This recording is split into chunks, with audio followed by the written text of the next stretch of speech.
Yang saya pegang tuh cuma satu lah kalau ini, menjaga kualitas saja agar konsumen tidak kecewa. Begitulah kira-kira.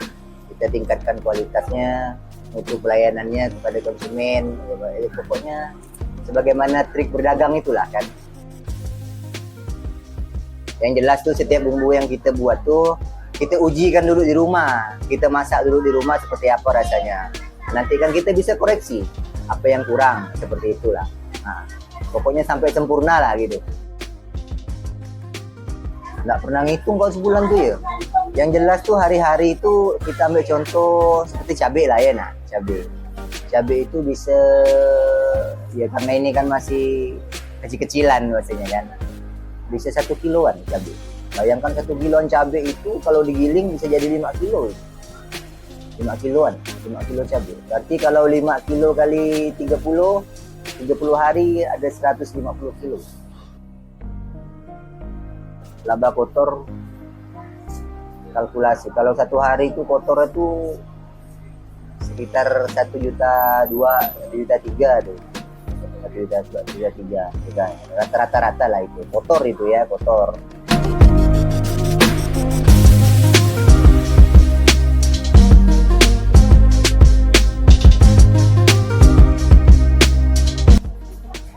Assalamualaikum warahmatullahi wabarakatuh.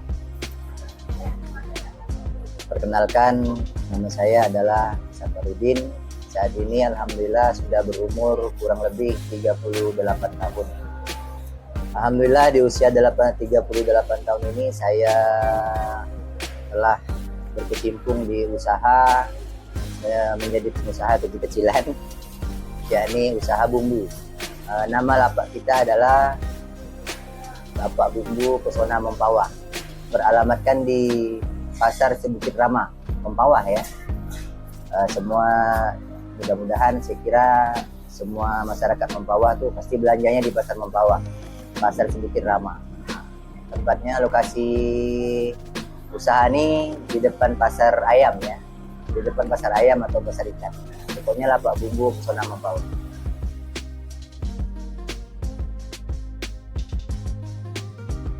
Usaha bumbu di Mempawah ini saya rintis sekitar 5 tahun yang lalu ya.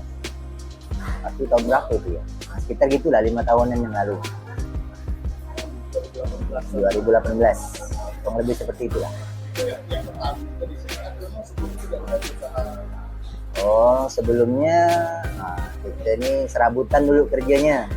Saya juga dulu pernah dagang ikan di lapak itu. Di Tanjung Raya 1 Pontianak. Kemudian juga awal-awalnya memang merintis usaha bumbu ini cikal bakalnya adalah di Pontianak, tepatnya di Tanjung Raya 1. Dari sana ada lapak bumbu kita sama juga. Cuma karena satu dan lain hal saya hijrah ke Mempawah, kemudian melanjutkan usaha yang di Pontianak. Ya alhamdulillah lah, cukup lah. Ya, sampai sekarang masih bertahan.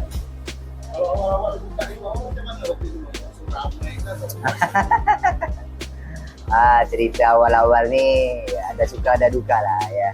Malum lah kan, yang namanya awal-awal tuh nggak ada yang istilahnya langsung spontan mendapat penghasilan yang cukup. Nah, sama juga dulu kita merangkak juga kan. Sama lah. Tapi alhamdulillah di kemudian hari berkembang sampailah seperti saat ini. Yang saya pegang tuh cuma satu lah kalau ini, menjaga kualitas saja agar konsumen tidak kecewa. Begitulah kira-kira. Kita tingkatkan kualitasnya, mutu pelayanannya kepada konsumen. Pokoknya sebagaimana trik berdagang itulah kan. Kalau di sini nih ya termasuk bumbu dasar lah ya. Cuma diracik. Mereka kalau mau beli bumbu rendang tuh kita paketkan gitu. Kita racikan. Sudah. Nah, seperti itulah. Pokoknya semua bumbu tuh ada. Nah, cuma dipisah-pisah oleh kita tuh, kunyitnya pisah, bawang putihnya pisah, kumbarnya pisah, semua dipisah. Nah, tinggal nanti orang nak beli itu, konsumen nak beli itu mau bumbu apa kita racikkan gitu. Bisa. Oh, semua ada. Tenang aja. Nah, kalau kewalahan misalnya pesta perkawinan apa kan nggak sempat numbuk-numbuk di rumah, datang ya kelapa nih, kita buatkan. Kalau untuk harga jualnya itu variasi ya, tergantung kebutuhan konsumen. Ada minimal tuh 2.000 lah kalau sekarang, minimal 2.000, maksimalnya terserah. Tergantung juga sih sebenarnya. Soal pokok takaran kita itu kalau misalnya contohlah ayam lah ya, ayam atau daging mereka beli sekilo, kita kasihkan tuh biar bumbunya enak itu adalah rata-rata tuh 5.000-an. Mereka harus beli 5.000-an. Nggak bisa kalau daging sekilo mereka beli bumbu 2.000 tuh nggak bisa. Kurang serap, kurang enak lah, kurang bumbu lah bahasanya. Begitu. Kalau dulu kan rata-rata tuh hanya perempuan lah yang bisa meracik bumbu tuh ya enggak. Tapi kalau sekarang nih karena perkembangan zaman, laki-laki pun banyak yang jadi chef sebenarnya. Itu bukan rahasia umum lah. Ya sebenarnya itu tergantung bakat juga sih. Ada juga perempuan yang hanya bisa masak, tidak bisa ngolah bumbu. Ada. Nah, banyak malah kan. Nah, itu tergantung bakat alam lah kalau saya pikir itu kan. Ada juga saya melatih orang dulu tuh berhari-hari, berminggu-minggu tidak bisa dia, lupa terus kan. Karena bumbunya diracik sikit-sikit gitu kan, udah ngerti dia. Tapi kalau numbuk di rumah bisa kata dia. Numbuk pakai lesung tuh bisa, kalau ini tidak bisa. Memang tergantung orangnya juga sih. Secara alami lah ya. Nah, secara alami, kan tahu sendiri lah. Iya, yang jelas tuh setiap bumbu yang kita buat tuh kita ujikan dulu di rumah, kita masak dulu di rumah seperti apa rasanya. Nanti kan kita bisa koreksi apa yang kurang, seperti itulah. Nah, pokoknya sampai sempurna lah gitu. Nggak pernah ngitung kalau sebulan tuh ya. Yang jelas tuh hari-hari itu kita ambil contoh seperti cabai lah ya, cabai itu bisa ya karena ini kan masih kecil-kecilan maksudnya kan, bisa 1 kiloan cabai. Bayangkan 1 kiloan cabai itu kalau digiling bisa jadi 5 kilo itu. 5 kiloan, 5 kilo cabai. Berarti kalau 5 kilo kali 30 hari ada 150 kilo. 150 kilo cabai kering. Itu cabai ya tuh, satu item kan. Kurang lebih seperti itulah yang lainnya kan. Ngikut ya gitu kan. Kalau omset itu sih relatif lah ya tak. Paling pun memang yang agak meningkat itu kadang-kadang tuh tergantung momen. Seperti hari-hari besar, Idul Fitri, Idul Adha, Tahun Baru. Ada lagi di Mempawah nih robo-robo. Nah itu agak meningkat drastis lah tuh. Laba kotor kalkulasi kalau satu hari itu kotor itu sekitar 1.200.000, 1.300.000 tuh, 1.300.000 rata-rata lah itu kotor ya. Tak tahu lah kok laba ini memang relatif. Kadang-kadang kan karena bukan hanya bumbu ya yang kita jual, santan juga ada, terus titipan-titipan yang lain tuh seperti puyuh, serai dan segala macamnya tuh. Pokoknya itu titipan semua. Nah, bahan kita nih yang kita jual nih 2 item yaitu santan dengan bumbu. Itu ya. Banyak usaha lain kan. Kenapa milih bumbu? Ya dulu sebenarnya saya kan pedagang ikan. Pedagang ikan itu omsetnya berkurang-berlebih lah ya. Tergantung kan. Nah, cuma dulunya pedagang ikan itu susahnya itu di bagian mencari bahan baku. Ikan itu susah loh, susah nyarinya dan musiman. Kalau nggak ada ikan tuh bisa libur beberapa hari gitu atau beberapa minggu kan. Nah sementara bumbu ini bahan bakunya tuh ready. Pun juga kita ambil dari petani-petani sekitar kampung kan. Nah ready semua kalau bumbu nih, kunyit, bawang putih, bawang merah, cabai itu mudah didapat gitu. Jadi memilih untuk usaha bumbu nih ya jawabannya karena bahan bakunya agak mudah dan penjualannya pun juga mudah gitu. Karena siapa sih sekarang yang masak tak pakai bumbu? Mestilah, mesti ada bumbu. Ikan,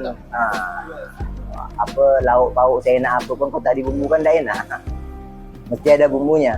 Jadi pilihan bumbu ini tepatlah untuk usaha ya. Kalau saya katakan sekarang nih buat saya itu usaha yang paling bagus, yang paling potensial untuk bumbu. Jadi itu bagi saya ya. Yang lain kan beda lagi. Seperti yang saya katakan tadi, awalnya di Mempawah ini pedagang bumbu kan tidak terlalu ramai. Nah, kalau kita lihat dari perkembangannya pedagang bumbu ini udah menjamur gitu, berarti prospek bumbu ini kan menjanjikan. Hanya saja sekarang pedagang bumbu kan terlalu banyak nih. Ya udah paham lah kan. Nah, jadi berbagi. Tapi semuanya rezeki itu cukup. Kalau kata saya itu dagangan boleh sama, tapi rezeki tetap beda. Tidak bisa sama lah.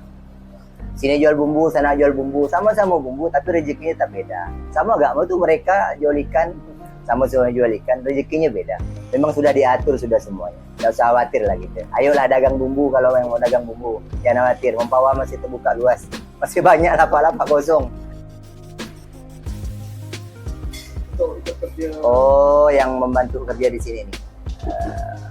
Sementara ya, baru 3 orang.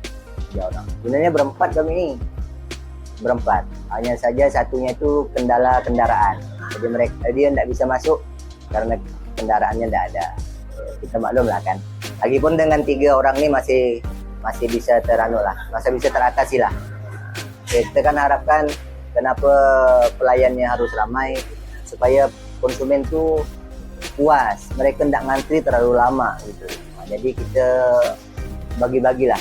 Tidak apa-apa lah, bagi-bagi hasil kan, tidak masalah. Yang penting kan ada. Gitu. Servis untuk konsumen juga. Kalau hanya satu ya situ kan, untuk melayani beberapa konsumen yang ada tuh mereka ngantri terlalu lama. Kita ya ini kan memang tidak suka ngantri.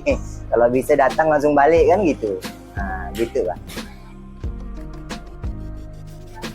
Kepada kawan-kawan pejuang receh yang mungkin masih bingung ya kan. Sekarang memang banyak lulusan tinggi. Sarjana tuh banyak ya. Dicetak tuh ribuan tiap tahunnya. Mereka keluar dari kampus itu menyandang gelar SPD apa segala macamnya. Pada dasarnya semua kan harus mencari kerja. Kalau bisa sih buka lapangan kerja itu lebih bagus ya kan. Ya saya memutuskan untuk memilih usaha seperti ini karena saya pikir ya inilah salah satu jalan hidup yang saya pilih gitu kan. Nah, cukuplah. Nah, kepada kawan-kawan yang mungkin di luar sana bingung mau usaha apa, coba survei ke pasar, ya kan. Jangan berpikiran sekolah tinggi-tinggi itu harus jadi pejabat, harus jadi apa, enggak perlu ya kan. Enggak mesti. Kita usaha perdagangan ini terbuka luas dan lebar untuk siapa aja bisa gitu. Survei lah ke pasar. Yang jelas tuh jangan gengsi lah gitu. Apa aja kerjakan yang penting halal kan seperti itu. Apa aja kerjakan yang penting bisa menambah omset kita, bisa membantu pundi-pundi keluarga kita kan. Seperti itu. Untuk lapak bumbu Pesona Mempawah ini ke kawan-kawan yang berada di sekitaran Mempawah dan di luarnya, kita buka ini dari jam 5 subuh ya, jam 5 subuh. Nanti kita tutup tuh sekitar jam 1 siang. Nah, jadi kalau kawan-kawan yang ingin merasakan resep dari Bapak Bumbu Pesona Mempawah ini, silakan mampir ke toko kita. Kita ada banyak item, bumbu ada, santan ada, semuanya kita olah secara profesional dan tidak menambah-nambah. Asli, ya kan? Asli. Terakhir mungkin saya ada satu pantun yang saya catat nih. Orang Mempawah nih, tak boleh tinggal pantun. Nih, pergi ke undangan pakai kemeja, di tengah jalan ketemu Pak Lurah. Kalau kita rajin bekerja, selama hidup tidak akan susah. Wabillahi taufiq wal hidayah. Wassalamualaikum warahmatullahi wabarakatuh.